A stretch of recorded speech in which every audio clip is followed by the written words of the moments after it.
தண்டனை அனுபவிக்கும் ஒரு கைதியோடு பெண் குழந்தை 10 வயதுக்கு மேல் இருக்கக்கூடாது. சுடரை ஒரு பெண்கள் காப்பகத்தில் ஒப்படைக்குமாறு இந்த கோர்ட் உத்தரவிடுகிறது. எங்க அம்மா எப்பவுமே தப்பு பண்ண மாட்டாங்க. நீங்க தப்பு பண்ணலன்னு எல்லார்கிட்டயும் சொல்லி நான் உங்களை இங்க இருந்து வெளியே கூட்டிட்டு போறேன். இது என்னோட ப்ராமிஸ்மா.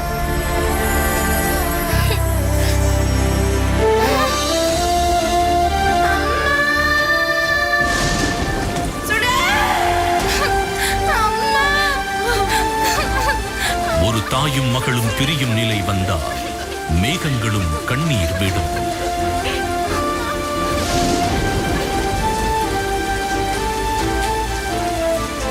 சுட்டும் விழிச்சுடரே, ஒரு சின்னஞ்சிறு குயிலின் கதை. ஜனவரி 5 முதல் திங்கள் முதல் சனி வரை மதியம் 3 மணிக்கு